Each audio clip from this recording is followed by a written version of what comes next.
Now, 2017 was a year that saw amazing advances in some areas of medicine and avoidable setbacks in others.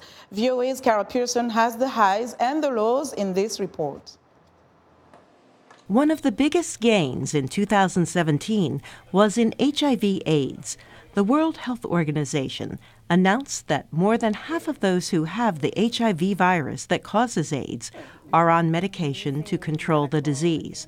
Those drugs are critical in ending the pandemic. Recently, those drugs have been shown over the past few years not only to save the lives of the people who take the drugs, but also to bring the level of virus in an infected person so low, below detectable level, that it makes it virtually impossible for that person to transmit the virus to someone else. The year was also promising in work on an AIDS vaccine. A second large vaccine trial got underway in Africa. Scientists are hopeful that a vaccine will be found, and with drug therapy and other measures, it will end AIDS. Raise your hands if you know what polio is. Pakistani music star Salman Ahmad used his pop star status to convince parents to get their children vaccinated against polio. In 2017, the 16 children worldwide who got polio live in Pakistan and Afghanistan.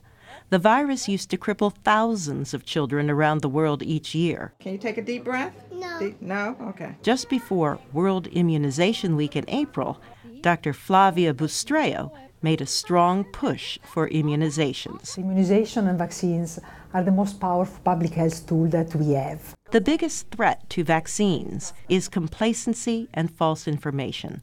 Complacency because diseases like polio are fading from people's memories in much of the world. False information is being spread by activists like Irene Pai. Autism is caused by vaccines if administered under 3 years of life. The large measles outbreak in the state of Minnesota was blamed on anti-vaccine activists. The outbreak could have been prevented by the MMR vaccine. I would say almost exclusively the whole responsibility lands on the anti-vaccine movement.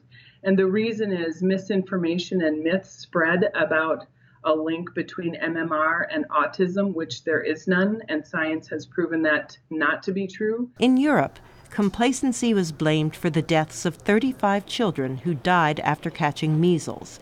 The disease spread through 15 European countries. Measles is not a trivial disease.